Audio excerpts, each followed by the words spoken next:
irmã, é uma grande alegria estar com vocês aqui na Paróquia São Benedito, nesse mês dedicado à Bíblia Sagrada, à Sagrada Escritura, nessa realização aí do nosso curso, né, de introdução às Sagradas Escrituras. E nesse dia de hoje, né, encerrando esse mês de setembro, esse mês da Sagrada Escritura e essa jornada nossa de introdução à Sagrada Escritura, nós vamos falar sobre a realização plena do Reino de Deus e, sobretudo, o Apocalipse, que é aquele livro que revela de forma mais evidente essa realização plena do Reino de Deus. Esse Reino de Deus que cabe a cada um de nós construir no nosso cotidiano.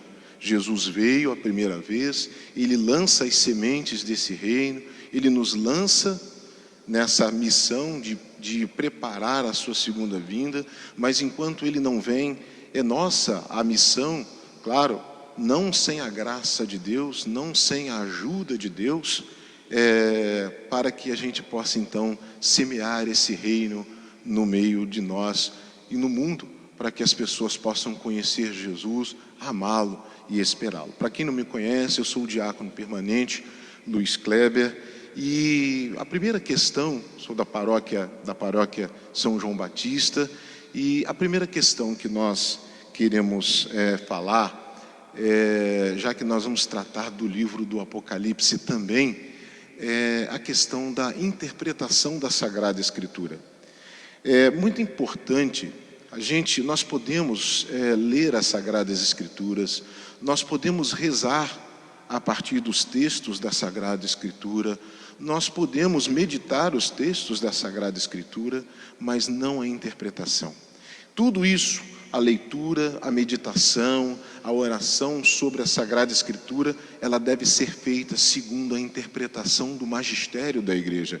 Somente o magistério da Igreja é que tem vamos dizer, o ministério, que tem a função de legitimamente interpretar as Sagradas Escrituras. Senão, se a gente sair, cada um quiser interpretar da sua maneira, de qualquer forma, nós vamos ter uma possibilidade de grandes erros.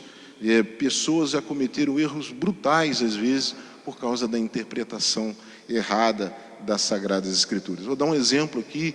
Muitas vezes São Paulo, recentemente, numa das suas cartas, ele vai falar daqueles que são predestinados por Cristo como escolhidos para serem salvos, e aqueles que foram predestinados, eles vão ser abençoados e preparados, e aí as pessoas vão chegar interpretando conforme quiser.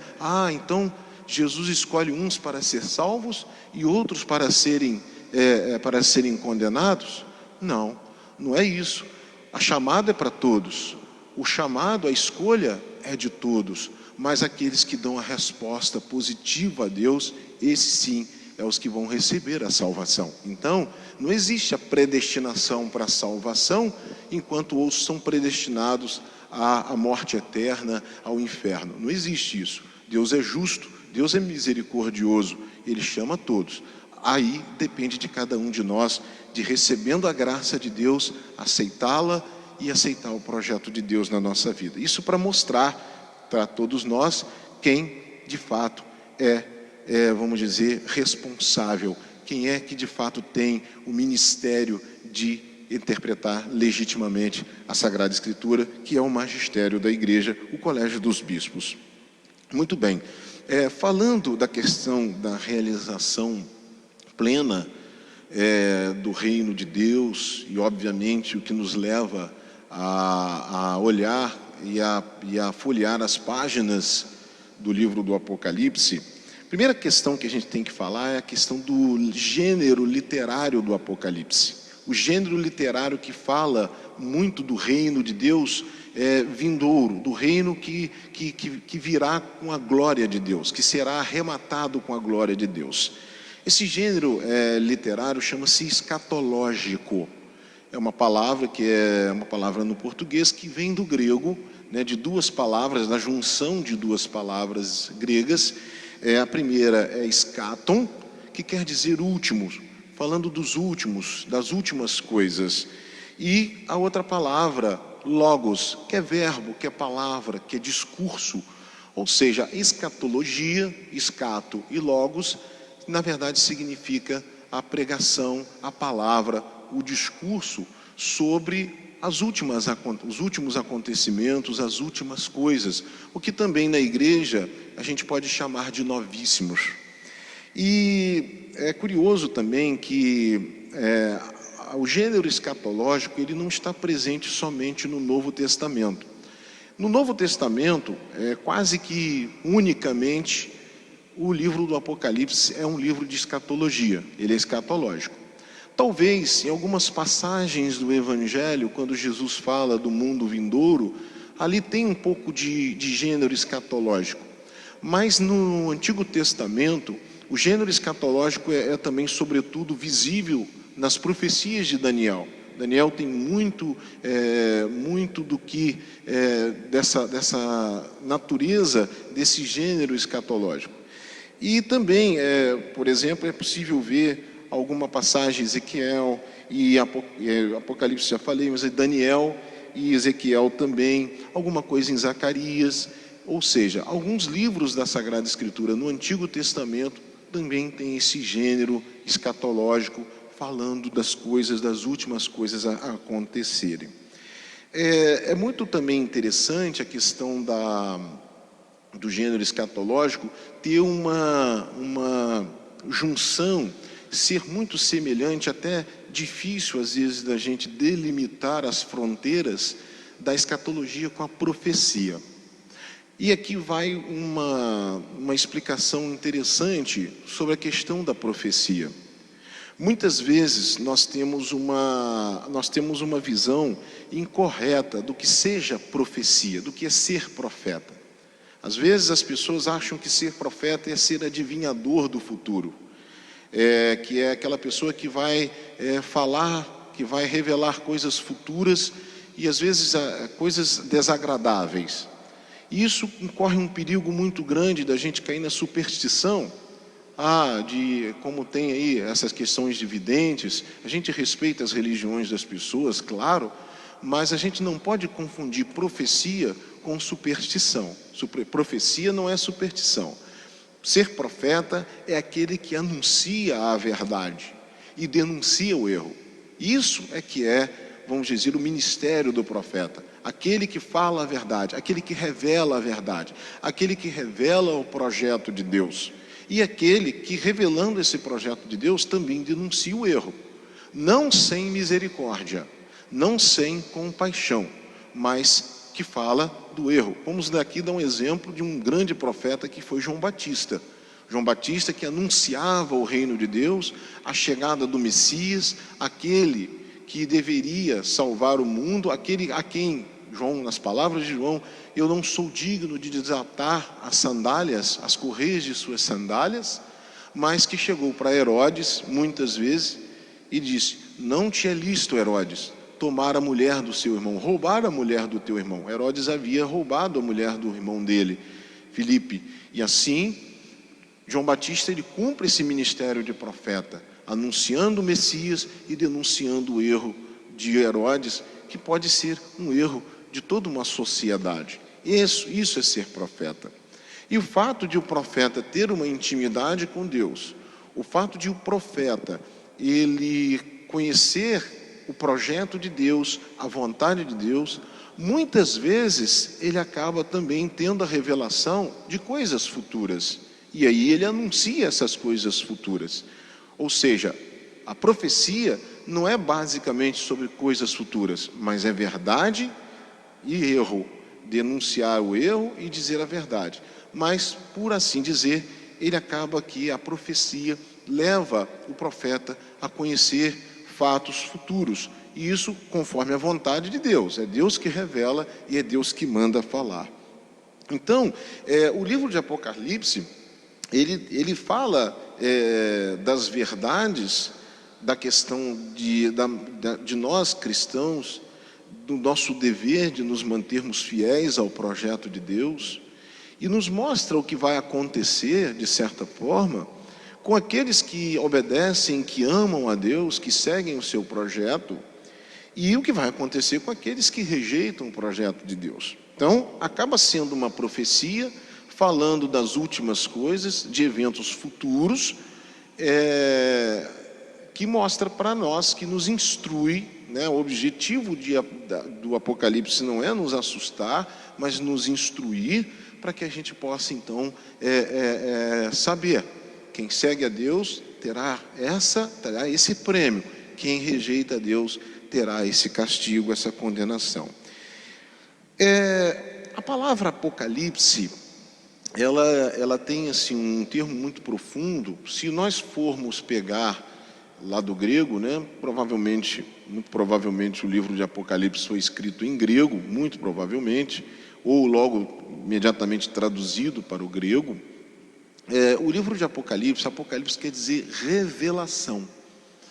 Mas no profundo mesmo, etimologicamente falando, Apocalipse é aquele que tira do véu, é aquele que abre o véu para revelar. A própria palavra revelação quer dizer isso. É aquele que abre o véu e retira aquilo que estava por detrás do véu para fazê-lo presente, para fazê-lo visível. Então, o Apocalipse quer dizer exatamente isso, revelação, que é tirar o véu. E, como eu disse, as palavras do Apocalipse, muitas vezes, elas aparentemente são assustadoras. Muita gente tem medo. Às vezes, quando se fala na igreja a palavra Apocalipse, tem gente que já começa a ficar, né, meio que em pânico, meio que nervoso, com medo. Na verdade, para nós cristãos, o Apocalipse não pode ser sinal de medo. O Apocalipse tem que ser um sinal de esperança. A esperança daqueles que vão vencer com Deus. E isso importa muito da forma como nós estamos nos comportando na nossa vivência. Não estou falando de um comportamento simples, não, mas na nossa forma de viver mesmo. A nossa forma que nós estamos nos relacionando com Deus, nos relacionando com o Evangelho, nos relacionando com a doutrina da igreja, nos relacionando com as pessoas do mundo, com os nossos irmãos, com a nossa família, com a nossa igreja, com o nosso trabalho, a nossa missão na igreja, como nós temos respondido a isso. Então, para nós, o Apocalipse não pode, repito, ser uma causa de medo, de pânico, mas de esperança. E, sobretudo, o Apocalipse tem que ser aquele livro que nos, como disse, nos dá garantias de vida e de vida eterna. É aquele livro que vai nos mostrar que nós precisamos nos manter firmes, mesmo diante de perseguições ou de tribulações que são naturais. Afinal de contas, são naturais da vida. A tribulação faz parte da vida de todo mundo. Assim como a perseguição. O Evangelho que deseja, que tem o objetivo de corrigir o homem caído no pecado, obviamente, aqueles que gostam do pecado não vão gostar do Evangelho, vão odiar o Evangelho. E vão perseguir, obviamente, aqueles que são os profetas do Evangelho. E por isso, repito, o Apocalipse não pode ser sinal de medo, de desespero, de preocupação mesmo, mas de cuidado, para que a gente possa estar do lado certo. Nós vamos, inclusive, depois falar exatamente sobre isso.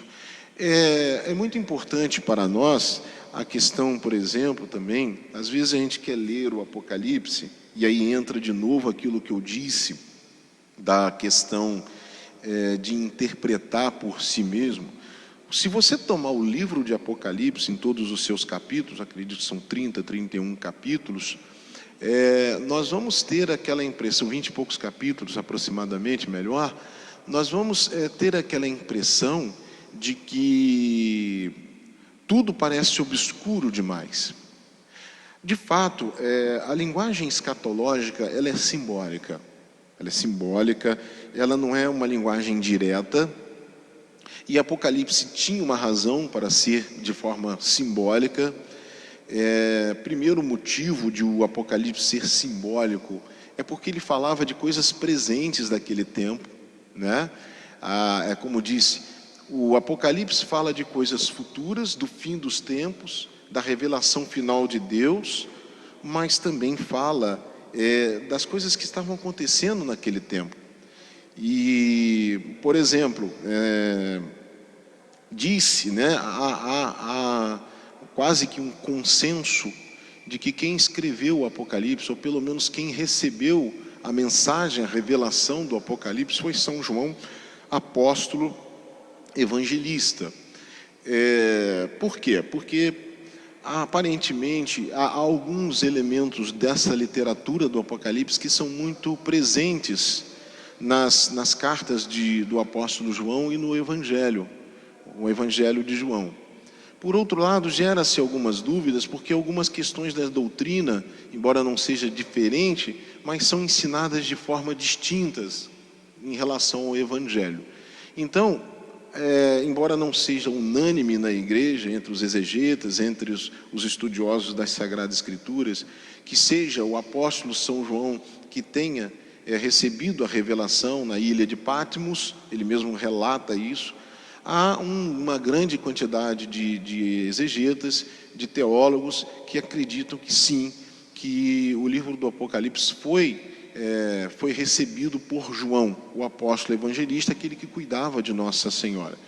Nesse tempo, João relata que estava exilado em Patmos por conta de ser um pregador.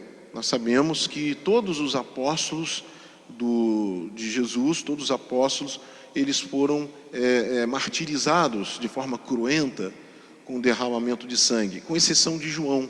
João não foi martirizado de forma cruenta, mas foi martirizado de forma incruenta, quando foi exilado, então, nessa ilha de Patmos, onde ele, então, teve a revelação, onde ele teve a visão do Apocalipse.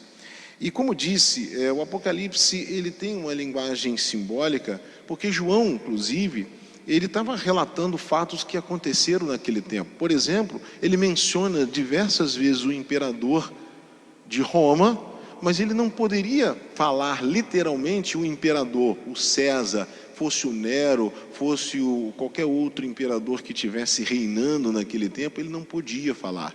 Porque se falasse e essa carta caísse nas mãos de algum agente do império, de algum oficial, fosse de alguém que tivesse um cargo no império, João poderia ser acusado até mesmo do crime de lesa majestade. Por isso a necessidade de falar às vezes sobre o véu. Mas não só por isso, não foi somente por isso. É porque de fato, como a revelação é de fatos também futuros, esses fatos eles acabam sendo traduzidos de forma simbólica, para que as pessoas possam procurar e entender aquele significado e a partir dali poder propor isso para a sua própria vivência. Então, não adianta a gente pegar o livro de Apocalipse e fazer uma interpretação. Em nada na Sagrada Escritura, mas a igreja, ela de certa forma, ela se debruça sobre o livro do Apocalipse, o magistério da igreja se debruça sobre o livro do Apocalipse e vai nos explicar muitos detalhes, muitos elementos, e mesmo assim ainda resta muitas coisas obscuras. Se você pegar a Bíblia, né, principalmente se for uma Bíblia de estudo, você vai perceber que as notas de rodapés, às vezes falam, olha, texto extremamente obscuro, de difícil compreensão. Mesmo o magistério da igreja, às vezes encontra uma certa dificuldade de entender o significado de certas passagens, embora aquilo que entende nos explica, nos mostra. E aí a gente vai ver animais cobertos de olhos no Apocalipse. Animais, um próprio cordeiro, né? A referência a Jesus Cristo, né? É raro falar o nome de Jesus em Apocalipse. A referência que a revelação que o Apocalipse faz de Jesus é sempre dando a ele o título de cordeiro. Ele é o cordeiro de Deus, ele é o cordeiro imolado.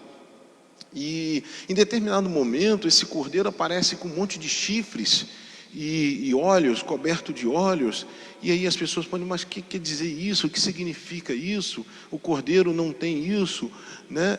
E aí a gente tem que entender, né? A igreja nos ensina, o chifre, ele é um sinal de força, de potência, né? Simboliza potência, força, enquanto os olhos, né?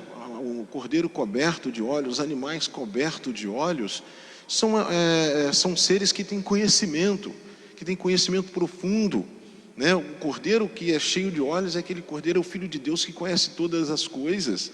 Então essa é a simbologia.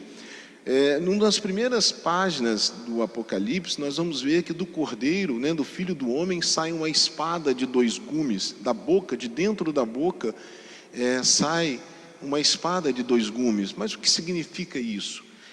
Significa a palavra de Deus, que é cortante e penetrante, por isso ela corta dos 2 lados, vai profundo a palavra de Deus.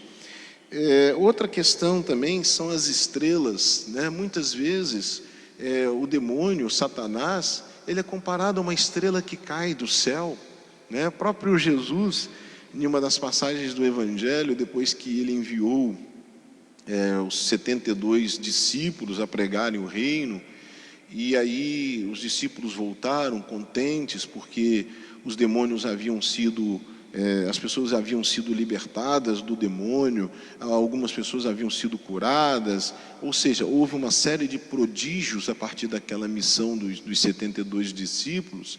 E aí Jesus exultou de alegria, porque não pelos milagres em si, mas pelo fato de o reino de Deus estar sendo proclamado, está sendo semeado.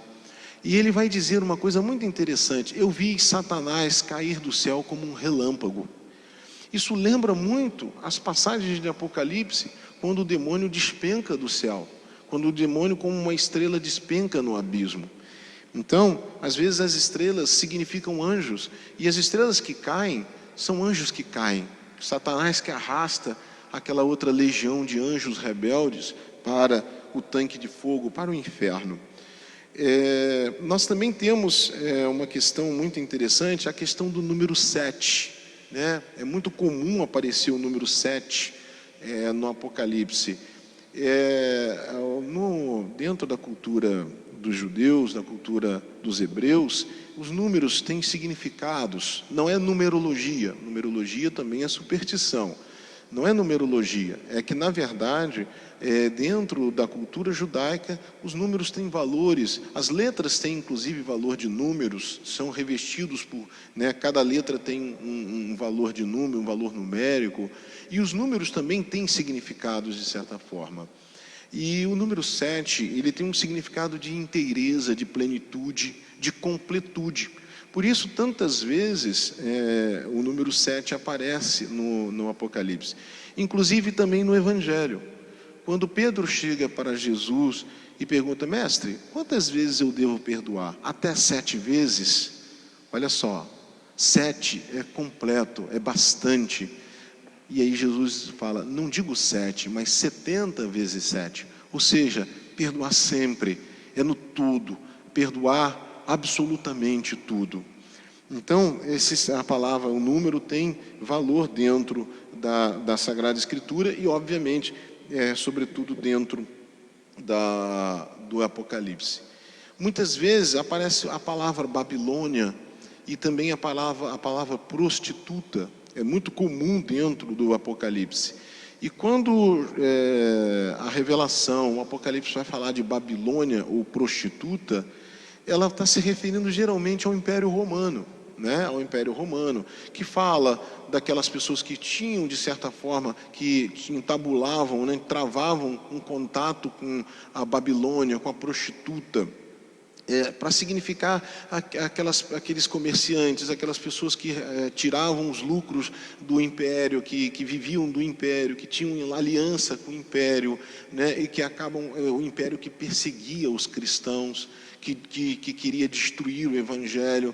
E também aqui vale essa menção, né, do mesmo motivo que João não podia falar a palavra Nero ou a palavra César, que era o imperador de Roma.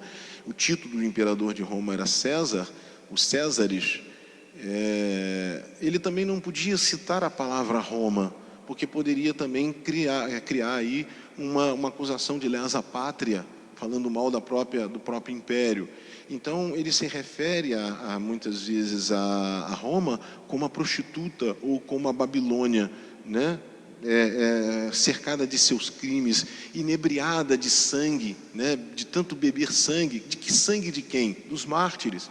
O que de fato aconteceu, o próprio sangue de Pedro derramado em Roma, o sangue de Paulo derramado em Roma, o sangue de tantos cristãos em séculos depois, até o século IV, derramado em Roma. Então, quer dizer, a prostituta, a Babilônia, que ele compara como Roma. Existe também uma passagem que é motivo de muita discussão entre aqueles que interpretam a Sagrada Escritura ao seu gosto e que causam um problema muito sério, que é a questão dos escolhidos, dos 144 mil escolhidos. E aí a gente vai para algumas outras denominações e os líderes dessas outras denominações vão bater o pé dizendo: não, somente 144 mil pessoas serão salvas. Os outros bilhões e bilhões e bilhões de pessoas, de todos os tempos, de todas as raças, línguas, todas essas pessoas serão precipitadas no inferno. Seria demais, embora Deus ele vence, né? A gente vai perceber que o Apocalipse, a última palavra, a vitória pertence a Deus e ao seu Cordeiro, a Jesus. Nós vamos ver que se a salvação fosse de 144 mil pessoas salvas por Deus e outras bilhões levadas por Satanás, essa vitória seria no mínimo pálida.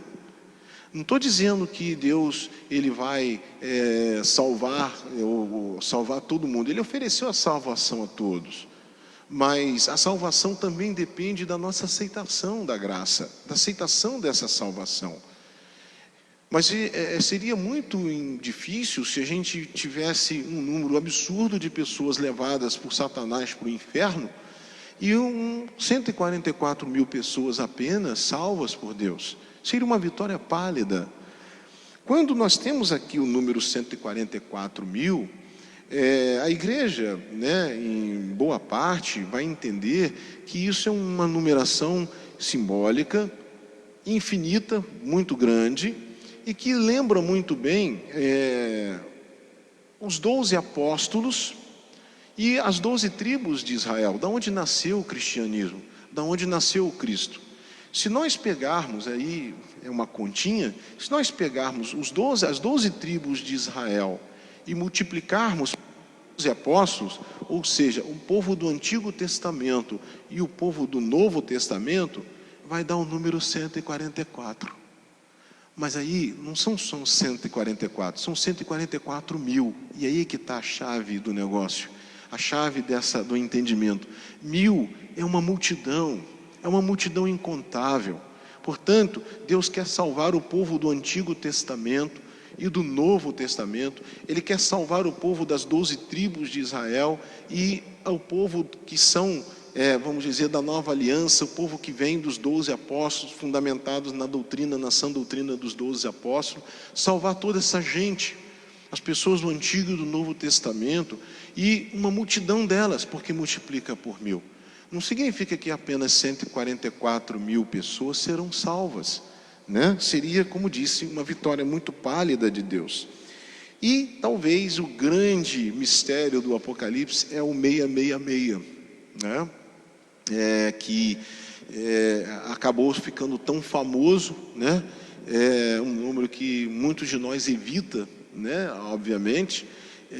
Mas aqui a gente não pode cair no perigo também da superstição. Quando João ele fala do 666, como eu disse antes, os números e as letras, os números têm significados e as letras também têm valor numérico. As letras dentro do alfabeto hebraico têm valores numéricos. E se nós pegarmos o título do imperador César Nero e fizermos a quantificação do valor das letras dessa expressão lá em hebraico, né, hebraico, nós vamos encontrar exatamente a soma desses números, o número 666. Ou seja, mais uma vez entra aqui a história de não poder falar o nome do imperador para não cometer o crime de lesa majestade. E aí ele usa, tanto que ele chega e diz: olha, para quem tem entendimento, Aguce a sua inteligência, porque se refere a número de homem. Esse número refere-se a um homem. E, obviamente, para aqueles que tinham conhecimento de que as letras no hebraico tinham no valor numérico e que a soma delas iria corresponder ao valor daquela pessoa, vamos dizer assim, então aquelas pessoas que conheciam isso, obviamente chegariam a essa conclusão, que ele estava falando do imperador de Roma. E até o 6 também, o 6 que é uma incompletude, né? Enquanto o 7 é a completude, é aquilo que é inteiro, é a inteireza, é a plenitude, o 6 é aquilo que não é completo, não chega a completar. E vai repetindo, né? Repete e nunca se completa. Assim, o demônio, ele nunca chegará à perfeição. Um detalhe também que é muito importante para a gente entender, que toda a passagem do Apocalipse é uma grande liturgia. Alguns autores chamam até de liturgia eterna, porque inclusive tem partes do Apocalipse que nós falamos na missa, né? Santo, Santo, Santo, Senhor Deus do Universo. Da onde nós tiramos essa oração, que é uma doxologia, né? É também uma espécie de doxologia. Santo, Santo, Santo, por Cristo, com Cristo, em Cristo, são doxologias. Essa doxologia, Santo, Santo, Santo, 3 vezes Santo, lembra a Santíssima Trindade, é tirado do Apocalipse. Porque, na verdade, se nós olharmos e observarmos o ritual do Santo Sacrifício da Missa, ele se aproxima muito do ritual do Apocalipse, que o Apocalipse é um grande ritual, o julgamento também. E é uma liturgia, tanto que nós podemos ver anjos com turíbulos, vamos perceber que há altares na visão de Apocalipse, há diversos anjos servindo ao Senhor, tronos, né, cadeiras, lugares especiais para homens escolhidos, homens que exerceram ministérios. Então, nós vamos perceber então que o Apocalipse é uma grande liturgia eterna. E também ela anuncia a parousia, né? Ela desemboca, vamos dizer assim, na parousia. O que é a parousia? A parousia é a segunda vinda de Jesus. Houve a primeira, Jesus se encarnou no seio da Virgem Maria, esteve entre nós, semeou o Evangelho, morreu com morte de cruz, ressuscitou, vencendo a morte e vencendo o pecado e o seu fruto, que é a morte, sobe aos céus, envia o Espírito Santo sobre nós junto com o Pai e o Filho enviam o Espírito Santo sobre a Igreja de Deus para nos fortalecer, para nos dar as suas graças, para que a gente pudesse então construir esse reino e preparando esse reino para a segunda volta de Jesus, que é a parousia, é a segunda volta. O Apocalipse, ele vai desembocar exatamente nessa parousia, nessa segunda volta, quando o Cordeiro vai se revelar, não mais como crucificado apenas, não mais como crucificado e ressuscitado na glória, mas o Cordeiro crucificado, imolado, ressuscitado e glorioso, aquele que colocou os seus inimigos por escabelo, por debaixo dos seus pés, porque por enquanto os inimigos estão por aí. Por enquanto os inimigos estão aí para perder as almas, como a gente faz na oração de São Miguel. Os espíritos malignos que buscam perder as almas, eles estão aí. Mas chegará um momento em que ele será subjugado, em que ele será colocado debaixo dos pés do Senhor. Definitivamente, para sempre, é uma condenação eterna. E, obviamente, também desemboca com a Jerusalém celeste, né?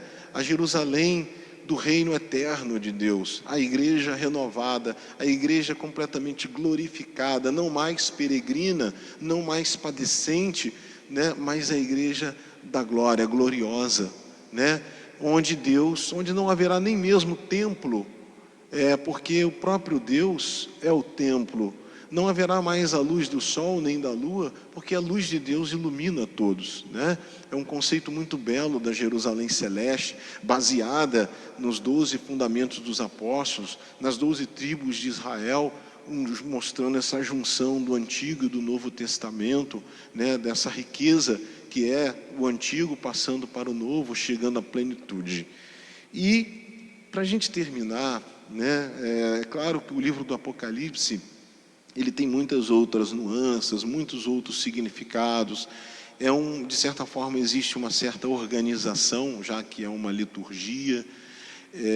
Algumas, como disse, a igreja nos ensina, outras são de difícil entendimento por causa da sua obscuridade, aparente obscuridade. Mas para nós fica uma mensagem de ordem muito prática. Que mensagem é essa? Deus chamou a cada um de nós para a sua aliança. Fomos batizados ou nos fazemos batizar para termos, a partir do nosso batismo, uma aliança com Deus.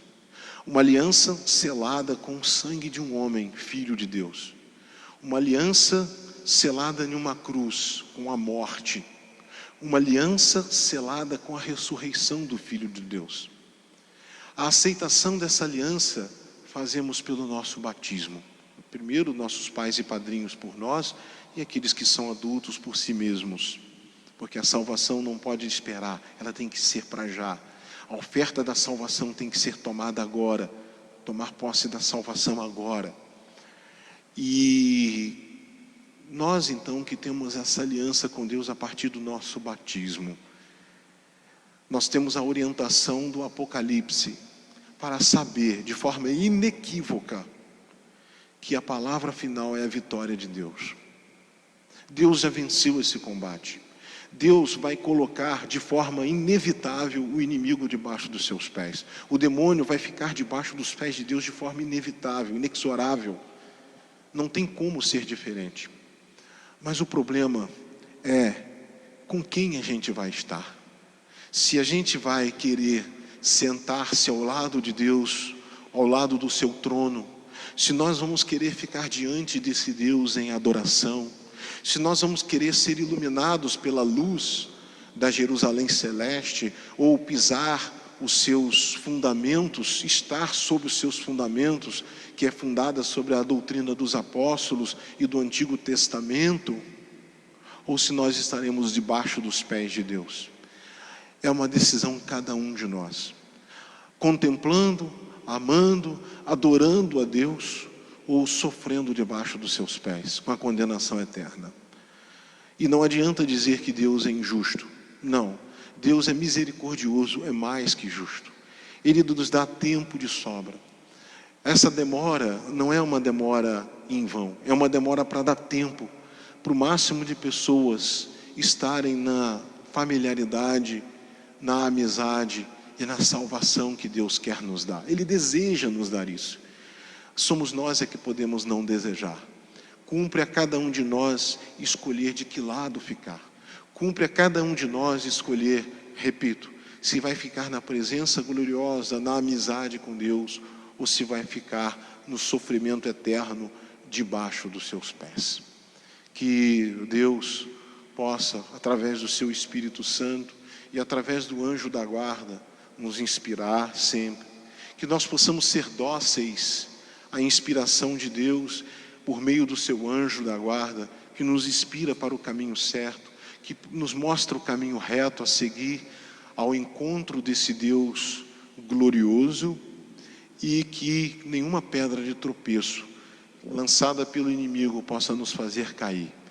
Às vezes podemos tropeçar, lamentavelmente, no pecado, mas podemos até cair, mas saibamos nos levantar novamente, saibamos agarrar nas mãos de Deus, como fez Pedro quando afundava nas águas, agarrar na mão de Deus para voltar à superfície, para voltar a andar de braços dados, de mãos dadas com esse Deus. E assim nós podemos, com o auxílio da graça desse mesmo Deus, receber a salvação eterna, que é o grande objetivo, a grande meta do homem e da mulher de Deus. Louvado seja nosso Senhor Jesus Cristo, para sempre seja louvado. Meu irmão, minha irmã, foi uma grande alegria estar com vocês. Espero que toda essa jornada desse mês de setembro possa ser muito fecunda para cada um de vocês. Estudem, não deixem de estudar nunca, mas sempre conforme o ensinamento da igreja. Há muitas doutrinas falsas, há muitas doutrinas que são até absurdas, algumas são sedutoras, algumas são aparentemente verdadeiras, muito sedutoras, mas há muitas coisas que são absurdas, de pronto a gente já vê que é absurdo. Então procura conhecer a sua fé, da razão da sua fé, para poder dizer, eu acredito porque acredito, nem sei porque acredito. Não, acredite porque você conhece, porque você teve uma experiência com Deus. Acredite porque você foi ensinado pela igreja, porque você compreende, ou mesmo que não compreenda, você conhece e percebe que é a verdade. E conhecereis a verdade, e a verdade vos libertará. Forte abraço, Deus abençoe a todos vocês.